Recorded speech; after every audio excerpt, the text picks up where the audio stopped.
Police believe that is what motivated a man to murder his brother, his sister-in-law, and their 2 young children, and then set their mansion in Colts Neck on fire. Investigators are now charging Paul Caneiro with 4 counts of murder, along with arson. Our New Jersey reporter, Anthony Johnson, has more live tonight from Ocean Township. Anthony?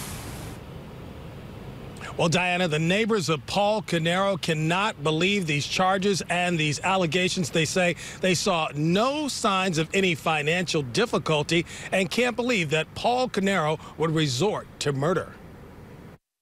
Paul Caneiro has been accused of viciously murdering his brother Keith, along with Keith's wife, 45-year-old Jennifer, and their 2 children, 11-year-old Jesse and 8-year-old Sophia.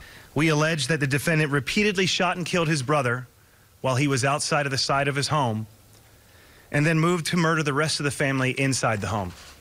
We allege that Jennifer was shot and stabbed, and the 2 Caneiro children were repeatedly stabbed by knife.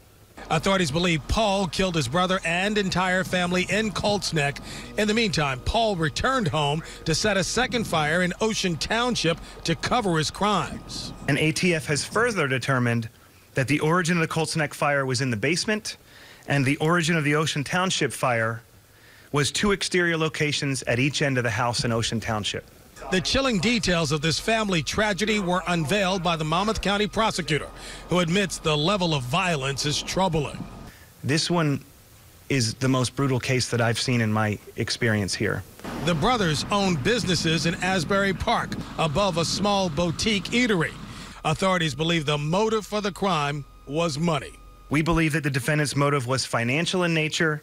Paul Caneiro has now been charged with 4 counts of first-degree murder, aggravated arson, possession of a firearm for an unlawful purpose, and possession of a knife for an unlawful purpose. Never saw him once angry. Always pleasant, but you don't know what people do. Now, Paul Caneiro will be in court tomorrow for the first detention hearing. We just heard from his lawyer. His lawyer says that Paul Caneiro is maintaining his innocence at this point in time. Prosecutors also say this is now turned into a financial investigation.